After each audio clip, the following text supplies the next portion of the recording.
Hello and welcome back to Shutterdrives. This is Zaurasan and we are here in this beautiful sand dunes in Rajasthan near Jodhpur. But what's the occasion? We are here to drive the Maruti Suzuki Invicto, which is the counterpart from Maruti Suzuki, to actually get head on with the Toyota Innova Hycross. But here are 20 things you should know about this car before you either make up your mind to buy it or skip it for the better.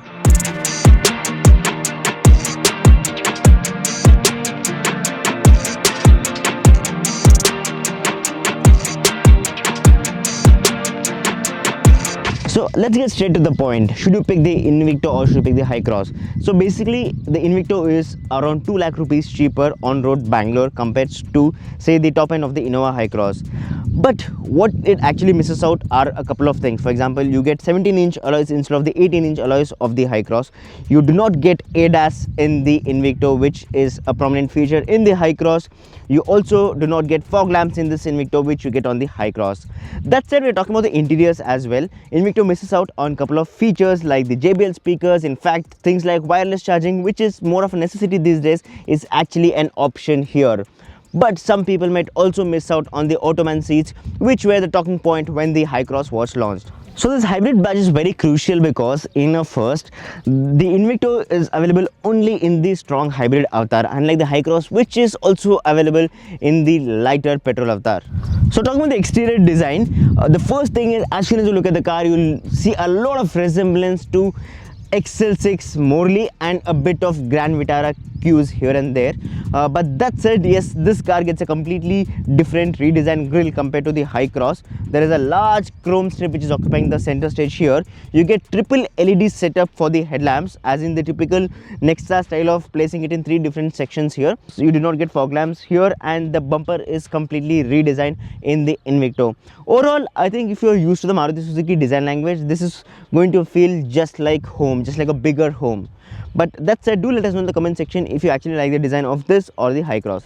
Dimensions wise, the car remains the same as the Hycross even from the sideways. But what's kind of prominent here is this car gets 17-inch alloys instead of the 18-inch there. And you have the 360-degree camera integrated into the ORVMs because you get a 360-degree camera here. You do not get request sensors. Surprisingly, you'll have to either use the remote locking or use the key to enter the car. No functional roof rails either. Moving slightly backwards, you'll realize that the Invicto actually looks nicer from the rear compared to the front. Especially, you have a little thin chrome strip doing the job for you here. There's a rear wiper, of course, which is expected, and shark fin antenna, though it's just part of the package there. When was the last time you actually came and did this in a Maruti Suzuki car and the boot actually opened? That's because the Invicto is the first car from Maruti Suzuki to get a proper electric boot, which can be raised with the press of a button and also can be closed. This is the boot capacity of the car, and I'm so happy because you can accommodate not 1 or 2 but 5 cabin bags. Trust me on that, you can easily stuff in 5 cabin bags in the Invicto. You can see the 2 cabin bags are already here, and there's so much space left, which is going to be a big USP or selling proposition compared to say cars like XUV 700, which do not have even half of this boot space. So the Invicto gets a 2-liter petrol engine, which is actually a strong hybrid, and that's why you'll see that the power output is actually bumped up to 184 bhp with 188 newton meters of torque. Just like the Fortuner and Hycross, this misses out on the crucial hydraulic struts because the bonnet is actually pretty heavy. So talking about the interiors, the biggest significant change here is 2 things. One is we get a golden kind of finish here in the Invicto versus say the Innova Hycross, and second thing is wireless charging in this particular car is actually optional. As you heard that right, after paying 3 million rupees, when you realize that you'll have to pay extra money for wireless charger, that will be slightly disappointing for some people. That said, the steering looks pretty nice and premium, and you also get proper paddle shifters here, which is a nice move there. Overall, the interiors look nice. You have a 360-degree camera, you have front ventilated seats, and you have an option here to switch off the traction control. And the gear selector, or rather the drive mode selector, say the parking reverse wala, is just here, and it's very easy to operate. It's at a particular inclination. The start stop button is here on the left side. There are a lot of buttons here for the cruise control, for music controls and different driving modes, the quality of which looks good enough, not the best of the best, but it looks good enough, no problem there. And these are the memory seat controls. Yes, the Invicto also gets a proper 2-way memory seat adjustment. I'm just trying to press this, it's not happening because this is a proper auto dimming IRVM. I of course cannot conclude the interiors without mentioning the massive panoramic sunroof right there, which is of course borrowed from the Hycross. So talking about the infotainment system, it's a floating infotainment system. It's decent, but it could have been better, honestly. Matlab, when you're paying 3 million bucks, you expect that everything is very responsive, very nice, the UI is nice, but it just feels so old, like 3-4 year old types. Apart from that, everything looks pretty nice and solid. So the infotainment system gives you all kind of flexibility that you want. You have Android Auto, Apple CarPlay, and everything else that you need. And you can kind of pair your phone for Bluetooth, connected car features, everything else. There's nothing that is missing. So I won't get into the details for the interest of time. You also miss out on the 9 JBL speakers that you get in the Hycross, which do not make its way here. You just get normal 6 speakers here. Music clarity is just decent. We came, Anik time we were listening to a couple of songs there. The music clarity is just decent. It does the job. It's not something outstanding or something. And you have this leather finish here, which looks pretty nice and premium with this white contrast stitching there. And very thoughtful to have a 12-volt charging socket here, because generally what happens is everybody stuffs charging ports here. It gets a little inconvenient. If you see that way, you have a USB charger here, Type C here, a 12-volt socket here. So which means that it's very versatile, and this could be a good proposition for the taxi segment. There is a proper glove box, no cooling, whatever, but it's decently deep enough. You have a couple of cup holders here which are squarish in shape, and they also get a nice lovely champagne color chrome accent here just for the extra premiumness. There is a very deep storage space right here.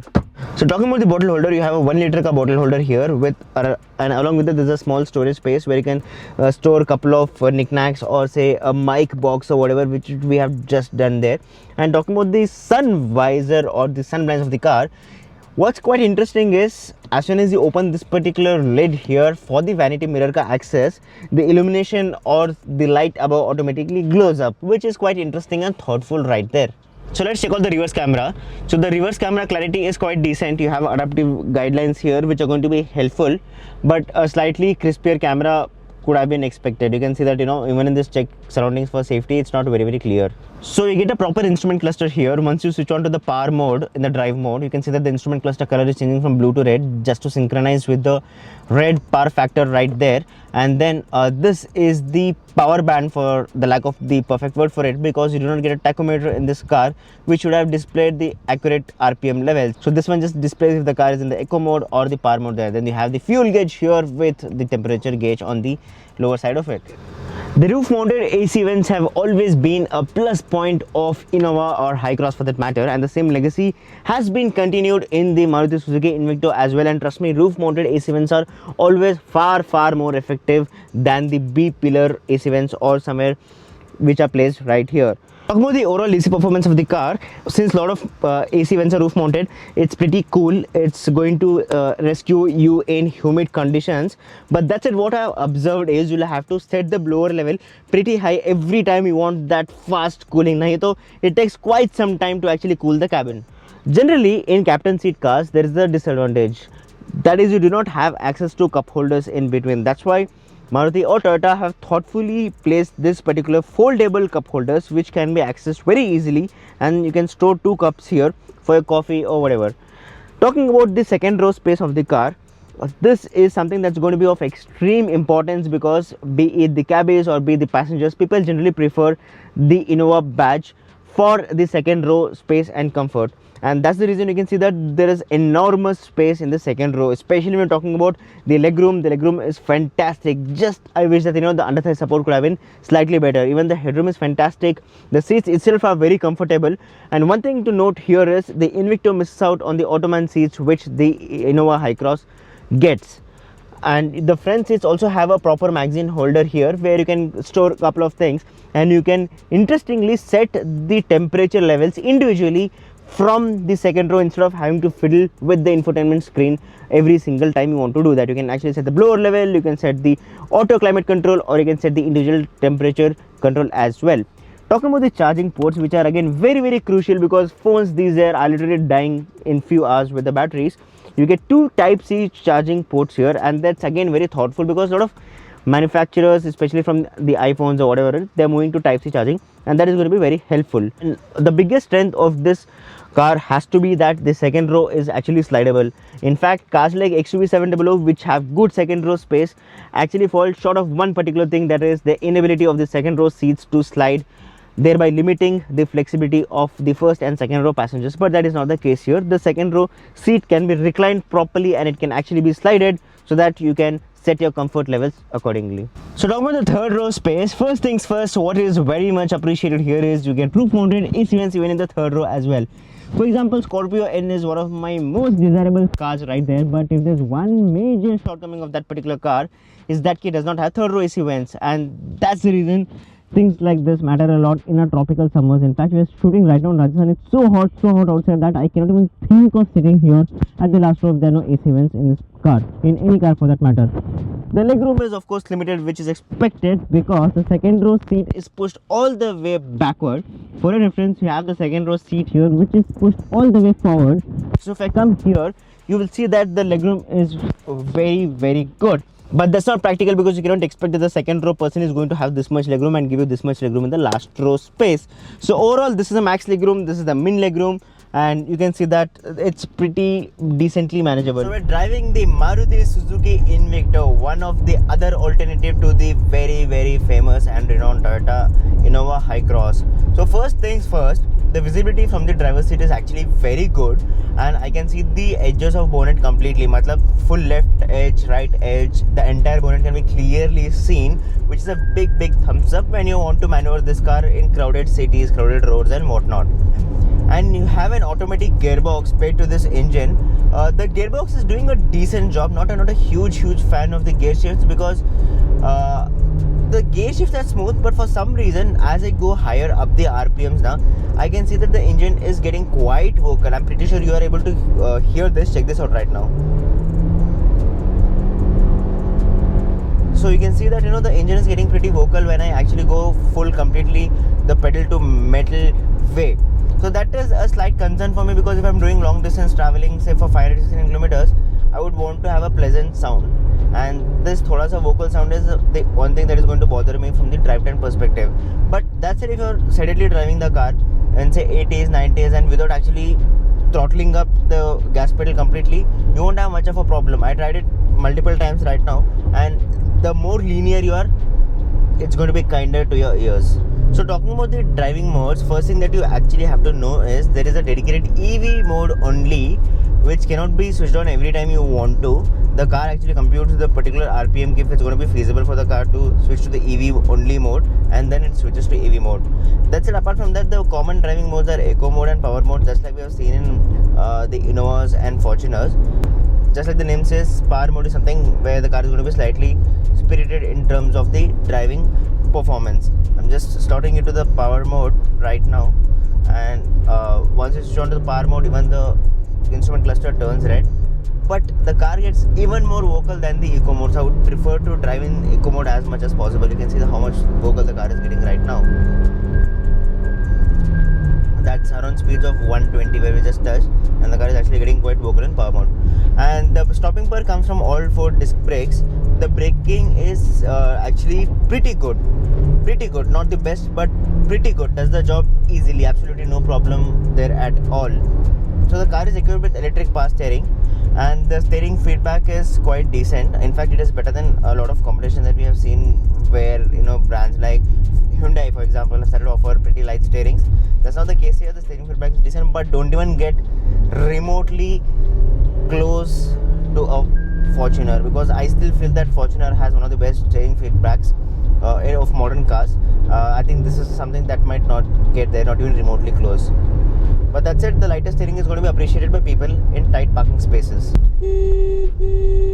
So this is the horn of the Maruti Suzuki Invicto, and I think that for the car of this size and this proportions, a proper Vintone horn would have suited a lot better. When you compare the Invicto to erstwhile Crista, you realize that monocoque chassis have significantly helped in the high-speed composure. Its suspension has a slight stiffness and doesn't smooth up bad roads like the Crista would do. It eliminates excessive body movement very well and feels planted and well mannered at good cruising speeds. The suspension is well tuned to provide a compliant ride.